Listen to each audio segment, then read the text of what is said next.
Hello, my name is Mark van Oers. This morning we are at the company Velosa. Velosa is growing kalanchoe on 1.6 hectares. They are growing very special sorts. Here on this greenhouse we will tell you a little bit on how to fill the A and the B tank in order to get a clean tank all over the year without any sedimentation. Van Ypres International is a sister company of the local distributor Van Ypres. Van Ypres has a market share of around 75 to 80% in the Dutch greenhouses. We know very well how difficult it is to get return on investment on a greenhouse.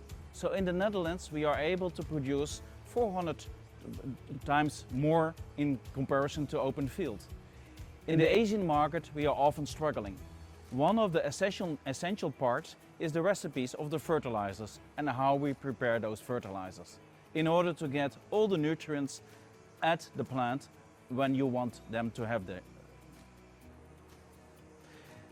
In the Dutch market, all the growers work with an A and an B tank. I know that in the Asian market it's rather common to work either with just one tank or with 3 tanks, to have an A, a B and a C tank. The principle of working with 3 tanks is not so common or not done at all in the Dutch market. All the acid that needs to be added via the C tank is normally put in the B tank, and this helps for the solubility of the fertilizers in the B tank.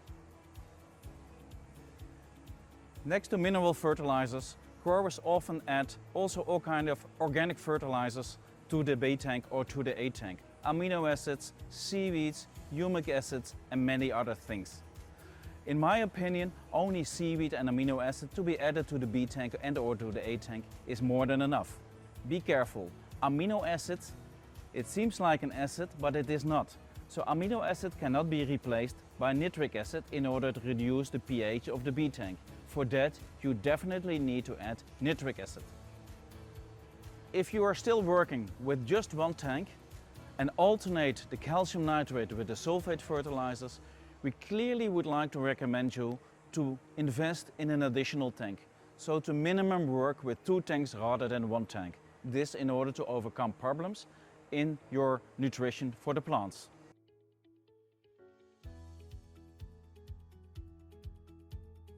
So here we are looking into the B tank. This is the tank where we put all the sulfate and phosphate fertilizers. This tank has not been cleaned in the last 1 to 2 years. As you can see, it's very proper. There is no sediment at the edges of the tank. The first step that we have done is we added 1000 liters of water to a tank of 2000 liters. And while doing that, we also have the steering equipment inside the tank. This steering equipment is being used throughout the process of the filling of the tank, and even 24 hours after.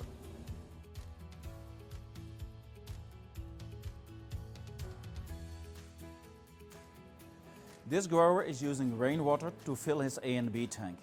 Even though he is using rainwater, he always adds around 1 to 2 liters of nitric acid, 60%, prior to dissolving his fertilizers.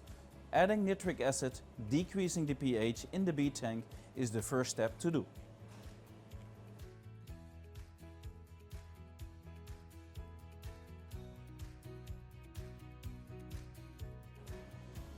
After adding the nitric acid, we will add the fertilizers, starting with potassium nitrate, followed by monopotassium phosphate and then potassium sulfate.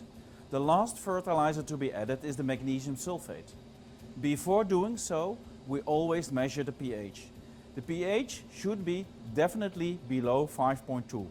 If it is higher than 5.2, please add a little bit additional nitric acid in order to make sure that you get the right solution in the end without any sediment.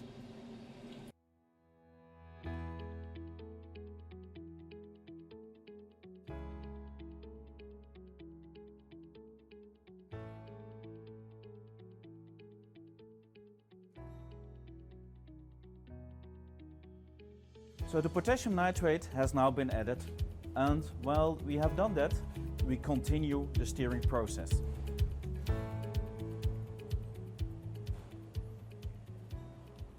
The next fertilizer to be added is the potassium sulfate and the monopotassium phosphate.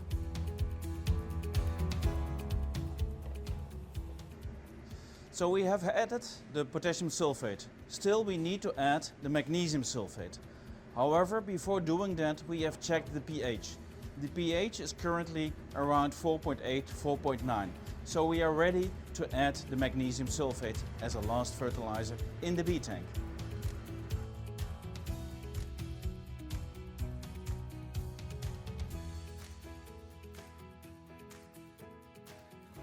As you can see, we are still steering.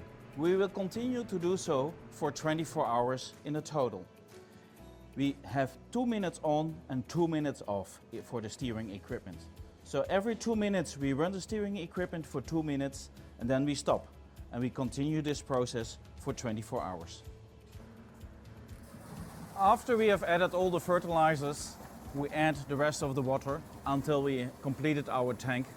In this case, up to 2000 liters.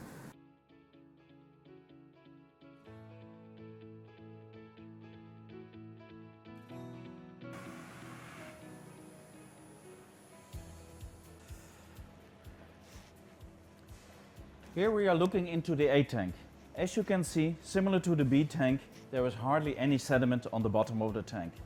Also in this case, we start filling the A tank with 1000 liters of water.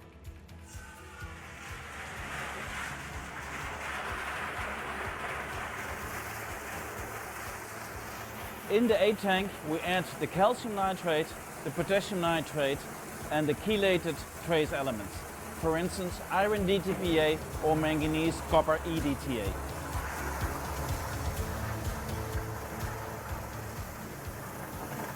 In the B tank, the pH is of importance. Same counts for the A tank. In the A tank, the ideal pH is between 4.5 and 5.5. This in order to protect the iron DTPA.